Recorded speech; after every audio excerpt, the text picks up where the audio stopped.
Yo, what's good, YouTube? Welcome back to another lift. So today's session, we got upper. We're hitting chest today, and we're going to be mixing in a little bit of back too. So we're just trying to get the muscles warmed up here.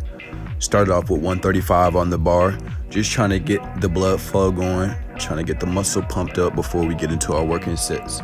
Now, I usually like hitting upper chest first before getting into my back movement, because if I train back on my upper days first, then I'm going to be a lot more fatigued going into my pressing movements. That's just what it is for me, what I've experienced. So I always just start off my upper days. If I have back on on that day from my upper day, then I'll just do my chest movement first and then save back for last. Save the biggest muscle group for last, essentially. Now, if you're trying to get stronger back, then you would obviously start your back or start your upper day on, starting with back, of course, because you're trying to get stronger in that movement. So first things first, we got our first working set. So my first working set that I did on this was kind of medium weight.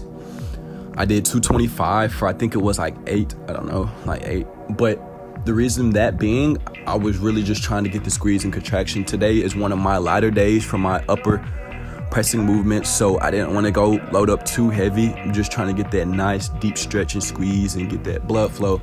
That's why I'm not locking all the way out for a lot of these reps.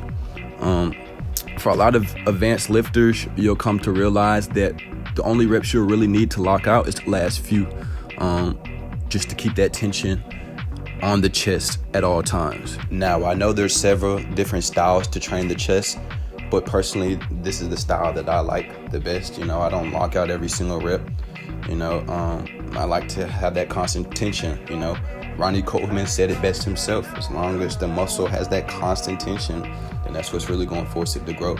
So that's what I've just found to be true for my exercises, and I've implicated and replicated that into my routine.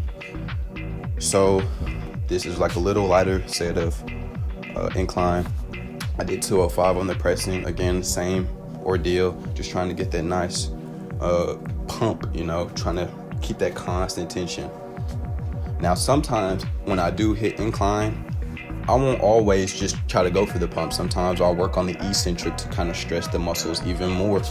Like if I'm doing bicep curls, then I'll focus on the eccentric. If I'm doing pull-ups, I'm focusing on the eccentric. If I'm doing stuff like that, so I flip it up. Not flip it up. I change it up sometimes.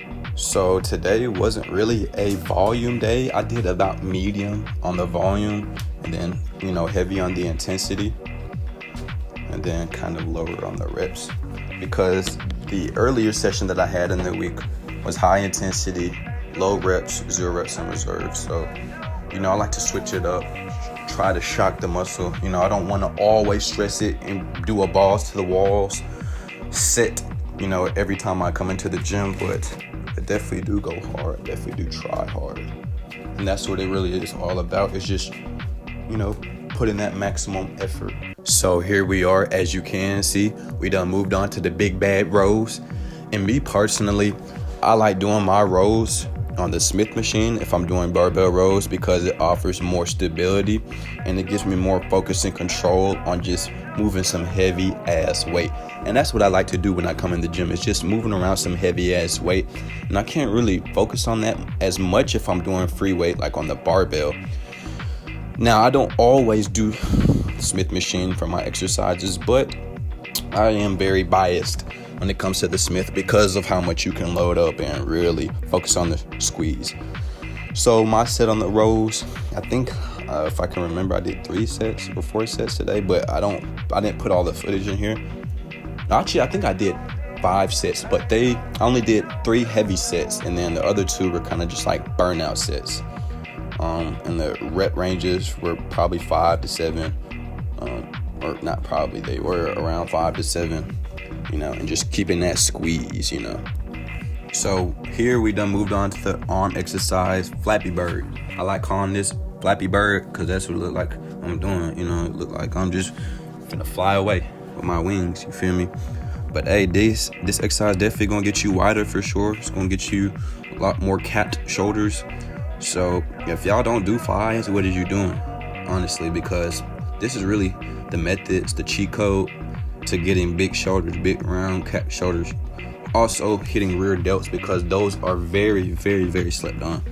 Very, very underdeveloped for a lot of people. So if you're not hitting rear delts, I advise you to hit the rear delts. Do some face pulls with the rope, or either do some dumbbell reverse flies, you feel me? And just spam that jump, like spam it. Like I don't ever do, for me personally, I don't ever like count like my reps for real. Like I try to get over 100 every single time I do shoulder flies. And same thing reverse flies, like, and then I'll try to go like 30-40 reps at a time. That's just me though. I like that burn. I don't want to put the weight down, and that's just what I do to really activate my shoulders and blow my shoulders up. And it's been working for me, so that's all I can really tell you. It's just what works for me. But always remember, there's more than one way to get big. If you got a routine, something that's working for you, you know what I'm saying, keep it going, keep it pushing. So here I am, cranking out some forearm curls. A lot of people think training forearms is boring. Me personally, I honestly feel like it's not that bad. I mean, like maybe when I was younger, like I used to have like a favorite body part I want to train. Like I come in and hit biceps, first, or I come in and hit chest, go straight to the bench first. But like now that I'm older, I'm a little bit more mature, and I know what I want out of like the gym and my physique. It's like, there's really no workaround for any of this shit. None of it, like all the stuff that I don't want to do, I got to find a way to do it, because there's no workaround for it, like it has to get done.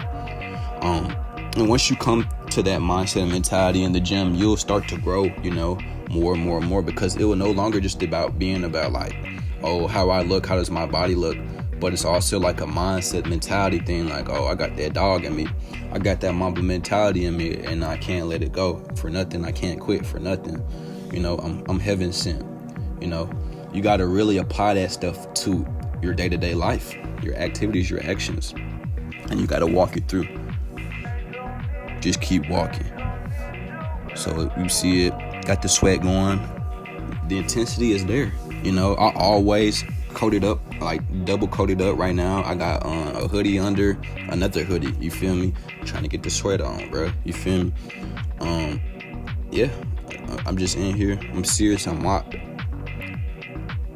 and I want to win. This is exactly what I'm going to do. So I'm going to let y'all watch the rest of this footage of me just sitting here doing shoulders and forearms as like the end of my workout. Don't forget to like my video if you enjoyed this. I'll be back with another session tomorrow, of course, so make sure y'all tune in to that too. Don't forget to comment down below if you have any questions about anything that I do. Let me know in the comments down below. Don't forget to like my video. I'm gone.